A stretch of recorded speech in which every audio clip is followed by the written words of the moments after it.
What's up, YouTube? Knight's Edge here again. Got another pretty cool little review for you of a pretty cool knife, man. This one is sent to me by Carco, and big shout out to Carco, man. Sent me plenty of knives. I really appreciate it. Thanks to people like him, I can keep going and provide regular mediocre content.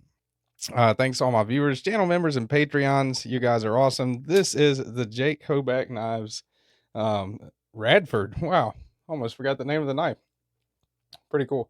Got the little etch in there that's on a lot of those Hoback knives, all of them, maybe, I don't know. Handled 3 of them now, I think, total. Psalm 23 Hoback. Got some nice little bit of customization work on there that I believe Carco had done. Titanium S90v on the blade steel. A couple of pretty cool little things about this knife. Kind of a quake back, I think you would call that. You call it a quayback or whatever style of blade. I don't know. Anyway, I'm not a meteorologist. Let's go ahead and get into this. From the tip of the blade to the end of the handle, you're looking at 8 inches. So what I would call right at a full-size knife, a little over 3.5. You go all the way back to where the blade meets up with the handle. And overall blade length, you're looking at right at 3.25, or cutting edge length, 3.25. It is a Tonto blade shape, about 1.5, or about 1 in, let's see, I'll call that 1 3/8 there on your primary edge, and right at about 2 1/8 right there on your secondary edge. If you measure it like that, go ahead and get the calibers out here and zero them out. Do a blade stock thickness check. Thickest part of the spine right up against where that disc is at. I'm gonna measure it, got about 160 thousandths there. And behind the edge on your, what I would say is your secondary edge right there. Well, let me go. Let's see, right about there, 30 thousandths right there. And this one is a little bit thicker typically, right? On Tontos anyway, 46 thousandths, so fairly thick behind the edge. And your handle scales are 480 thousandths, so not too thick, not too thin, in my opinion anyway, on your handle scales there. Go ahead and get out the other USA made knives, size comparisons.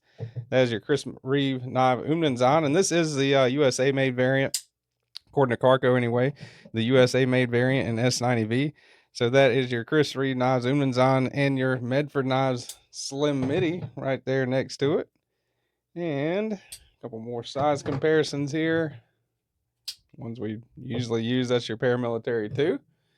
It always wants to rock back and forth on the table, and that is your Spyderco pair of 3. So definitely full size knife, more sharpened edge than the paramilitary 2 for sure. Couple of common objects here. Got your your DeWalt framing hammer, always makes me chuckle, and your 8-inch USA made crescent wrench. All right, and roll of scotch tape right there. I don't know if that helps or hurts or whatever, but there it is. All right, let's get the scale out here. See how much this bad boy weighs. Feels pretty light. Balance is sitting right about there. I'm gonna guess. Let me guess. Let's see.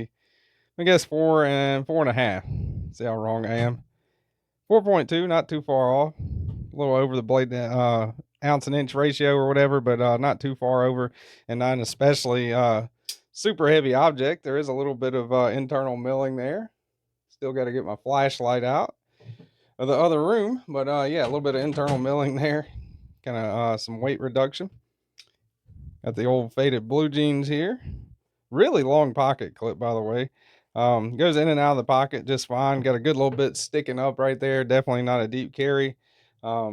So you can see definitely got some sticking up there, which, you know, a lot of people don't like that, but I mean, it gives you more to grab onto when you're pulling the knife out of your pocket. If you don't mind more of it, you know, kind of showing there. All right, let's go ahead and get out the hardware checking stuff here. I think that's a T6. I believe, is that a T8? Maybe not.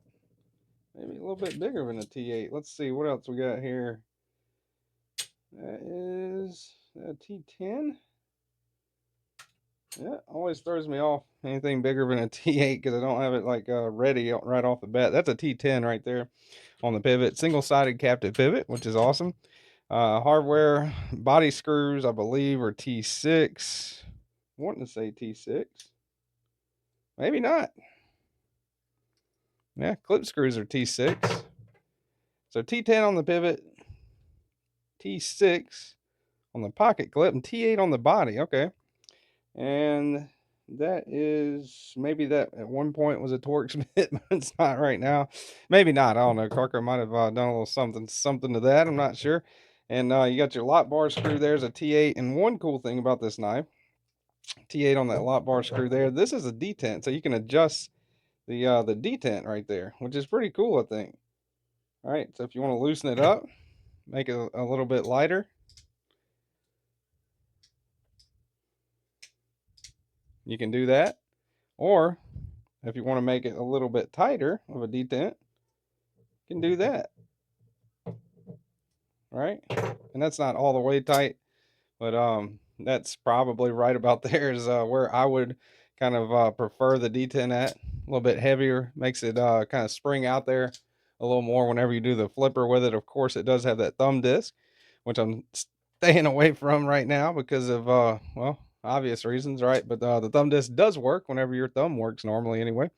So yeah, pretty neat. S90v again on the blade steel, and on the handles you've got titanium there, nice titanium backspacer there, nice little pattern, really ergonomic in hand, feels pretty good. I think choke back like that. You can even choke up a little bit on it, kind of get like a trigger pull almost on that second knuckle there going, and feels pretty locked in actually choke back, so absolutely no issues with that. These are a little sharp around here, but they're not like extremely sharp. I like the grind on the blade. I think they did an exceptional job with that. And just an all-around pretty cool knife. Now, these did retail whenever they were available, from what I can tell anyway. Don't know if I'm looking at the exact right one or not. For let's see, $575. So pretty high up there. I mean, you're talking about in the same range as like, the Slim Midi and the Umnenzon and stuff. So definitely got some competition there. And I would probably recommend those over this one, but this is not, in my opinion, a bad knife. It's definitely well used and well loved by Carco, and pretty neat little knife. Nice blade shape, and pretty slicey little knife. Amongst all the others I've reviewed by Hoback, they seem to have some pretty neat stuff. Definitely some unique designs for sure. So yeah, that is pretty much it, guys. I think I don't know. Yeah, I can't think of anything else to cover on it. That's the Hoback Knives, Radford. Jake Hoback Knives, the Radford. And really appreciate you guys watching. Hope you enjoyed the video. If you like the content, consider, as I fight with the with the detent that I might have made a little too heavy on there, loosen that up just a little bit so Tommy doesn't make fun of me. He's getting this one next, so don't want him to be like, what are you thinking with the detent? Yeah, that's a lot better. Pretty neat that you can adjust the detent though on that, I think. Anyway, like the video. If you like the content, if you like to listen to me ramble, appreciate it, guys. Hit the subscribe button, or yeah, subscribe button right down there if you're into it. And I will see you guys on the next one. Y'all stay sharp.